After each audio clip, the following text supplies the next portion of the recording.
नमस्कार। आज हम एक बेहद ही रहस्यमयी और गहरे विषय पर बात करने वाले हैं। तो चलिए बिना किसी देरी के सीधे मुद्दे पर आते हैं।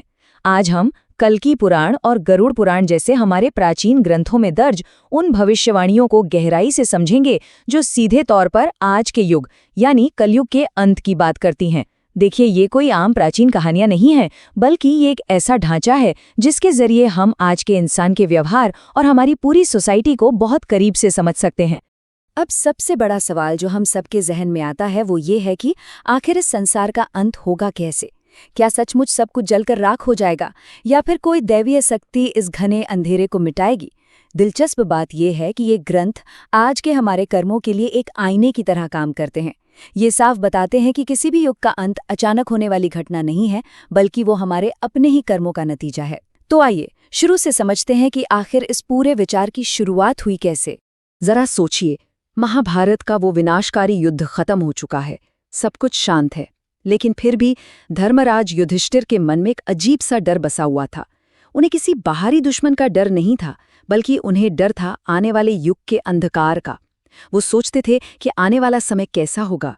क्या लोग धर्म और अधर्म यानी सही और गलत के बीच का फर्क समझ पाएंगे, या फिर हर कोई बस लालच और मोह में फंसकर रह जाएगा?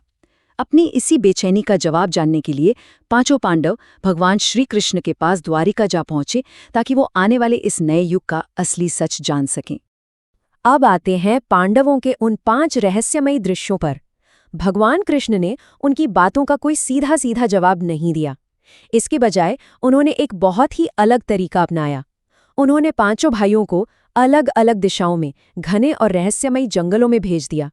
उनका मकसद था कि पांडव खुद कुछ ऐसे दृश्य देखें जो आगे चलकर इंसानियत के भविष्य का प्रतीक बनने वाले थे। एक तरह से ये दृश्य कलयुग के लिए एक बहुत बड़ी चेतावनी थे। चलिए सबसे पहले युधिष्ठिर के अनुभव से शुरू करते हैं। एक बहुत ही विशाल और अंधेरे जंगल की कल्पना कीजिए, जहां एक ऐसा हाथी है जिसकी 2 सूंड हैं। जी हाँ, 2 सूंड। और वो अपनी दोनों सूंडों से बड़े बड़े पेड़ों को बड़ी बेरहमी से उखाड़कर फेंक रहा है। जाहिर है ये इतना विचित्र और डरावना नजारा था कि युधिष्ठिर पूरी तरह से सन्न रह गए। उन्हें समझ ही नहीं आ रहा था कि आखिर ये विनाशकारी जीव किस चीज का संकेत है। बाद में भगवान कृष्ण ने इस अजीबोगरीब दृश्य की जो व्याख्या की, वो सच में हैरान कर देने वाली है। कृष्ण ने बताया कि ये 2 सूंड वाला हाथी दरअसल कलयुग के पाखंडी शासकों और भ्रष्ट नेताओं का प्रतीक है। मतलब ऐसे लोग जो बाहर से तो न्याय और अच्छाई का ढोंग करेंगे, लेकिन पीठ पीछे दोनों तरफ से आम जनता को लूटेंगे। सत्ता के दुरुपयोग का इससे सटीक उदाहरण और क्या हो सकता है। उधर अर्जुन ने एक शांत से जंगल में एक और भी अजीब चीज देखी।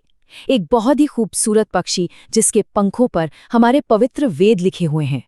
एक पल के लिए लगेगा कि ये तो साक्षात ज्ञान का प्रतीक है, लेकिन तभी अर्जुन देखते हैं कि वो पवित्र पक्षी मरे हुए जानवरों का मांस खा रहा है।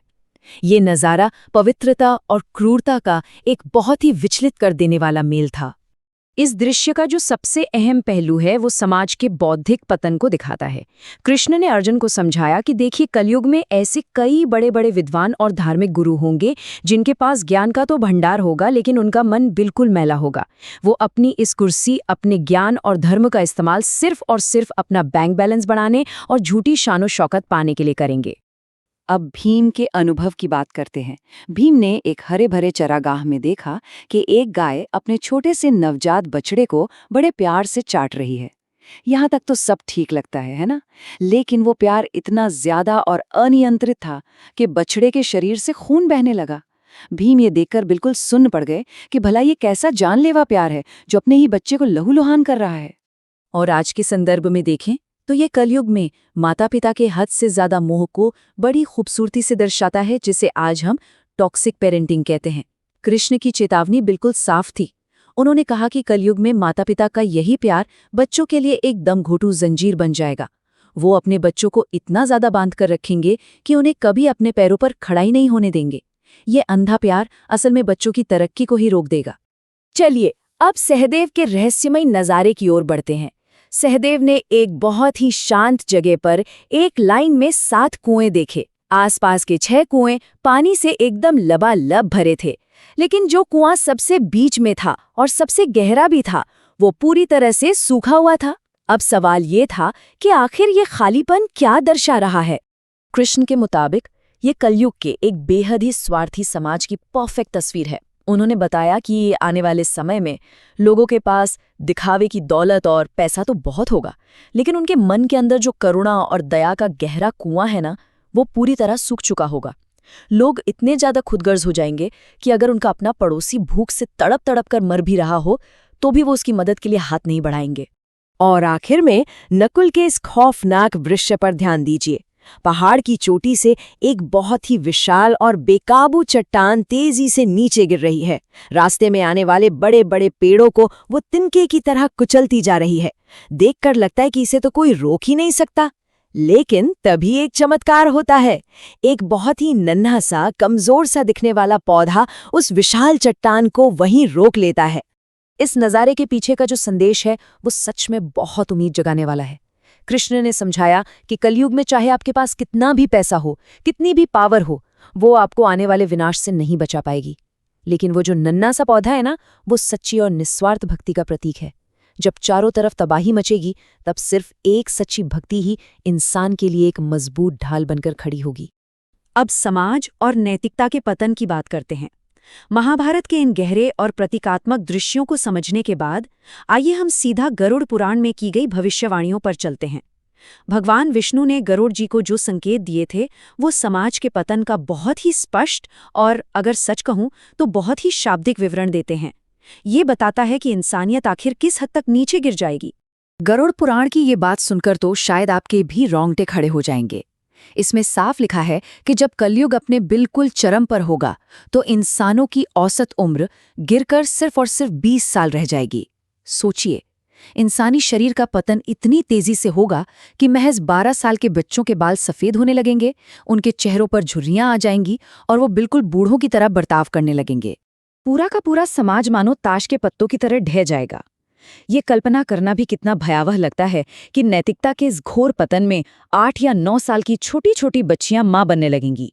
कुपोषण और भयानक बीमारियां हर तरफ फैल जाएंगी। परिवारों के रिश्ते तार तार हो जाएंगे। शादी और अंतिम संस्कार जैसे जो हमारे पवित्र रीति रिवाज हैं, लोग उन्हें भूल ही जाएंगे। साफ सफाई छोड़ देंगे और बस दिखावे के लिए तंग और भड़कीले कपड़े पहनने की होड़ में लग जाएंगे। ये नैतिकता के पूरी तरह से खत्म होने का एक साफ नज़ारा है। अब जरा प्रकृति और पर्यावरण के विनाश को भी समझ लेते हैं।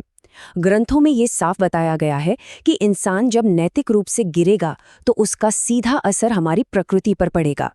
इंसान और प्रकृति के बीच का जो एक पवित्र रिश्ता है वो टूट जाएगा और फिर इंसान को अपने इन्हीं बुरे कर्मों का फल भयानक प्राकृतिक आपदाओं के रूप में भुगतना पड़ेगा। ये पूरा विवरण एक बहुत ही भयानक एनवायरमेंटल क्राइसिस की चेतावनी है। पेड़ों पर फल उगने बंद हो जाएंगे, बारिश नहीं होगी जिसकी वजह से ऐसा भयंकर सूखा पड़ेगा कि खेती-बाड़ी पूरी तरह से ठप हो जाएगी। सात्विक और शाकाहारी खाना तो मानो गायब ही हो जाएगा और जिंदा रहने के लिए इंसान पूरी तरह से मांस खाने पर मजबूर हो जाएगा। गायों को जो हम सम्मान देते हैं वो खत्म हो जाएगा, उन्हें बस दूध और मांस की मशीन समझ लिया जाएगा। इकोसिस्टम इस कदर तबाह होगा कि पीने के लिए सिर्फ बकरियों का दूध ही एक सहारा बचेगा। प्रलय और 7 सूर्य। तो फिर जब पाप, स्वार्थ और प्रकृति का ये शोषण अपनी एकदम चरम सीमा पर पहुंच जाएगा, तब आखिर क्या होगा? आइए अब इस प्रलयकारी चरण को समझते हैं जो सृष्टि के पूर्ण अंत की बात करता है। ये वो वक्त होगा जब इस पूरे ब्रह्मांड को रीसेट करना एक मजबूरी बन जाएगा। प्रलय का ये क्रम कुछ इस तरह से बताया गया है। शुरुआत होगी एक ऐसी झुलसा देने वाली गर्मी से जिसकी हम कल्पना भी नहीं कर सकते। आसमान में एक नहीं बल्कि 7 सूर्य एक साथ उदय होंगे। ये 7 सूर्य धरती की हर नदी, समंदर और हर तरह के जीवन को जलाकर बिल्कुल राख कर देंगे। इसके बाद भगवान विष्णु अपने भयानक रुद्र रूप में प्रकट होंगे और फिर आसमान से 100 सालों तक लगातार वज्र जैसी भयानक बारिश होगी जो पूरी पृथ्वी को जलमग्न कर देगी। अत्यधिक गर्मी के बाद ये कभी न रुकने वाली बाढ़ सब कुछ हमेशा के लिए खत्म कर देगी। अब नई सृष्टि के आरंभ की ओर चलते हैं। इन भयानक बातों को सुनकर शायद थोड़ी निराशा हो रही होगी, है ना? लेकिन ग्रंथों के अनुसार ये प्रलय सिर्फ सब कुछ नष्ट करने के लिए नहीं है, बल्कि ये एक बहुत ही जरूरी शुद्धिकरण की प्रक्रिया है। आप इसे एक दर्दनाक लेकिन एक बेहद जरूरी अंत समझ सकते हैं। जैसा कि ग्रंथों में बहुत ही खूबसूरती से कहा गया है, ये अंत दरअसल एक नई सुबह की शुरुआत है। जब ये मैली हो चुकी सृष्टि नष्ट हो जाएगी, तब परमात्मा एक नई, बिल्कुल शुद्ध दुनिया का निर्माण करेंगे। वो जो 100 सालों की बारिश होगी ना, वो समाज के सारे भ्रष्टाचार, पाप और स्वार्थ को पूरी तरह धो डालेगी, ताकि सत्य और धर्म की नींव पर एक बिल्कुल नए और पवित्र युग की शुरुआत की जा सके।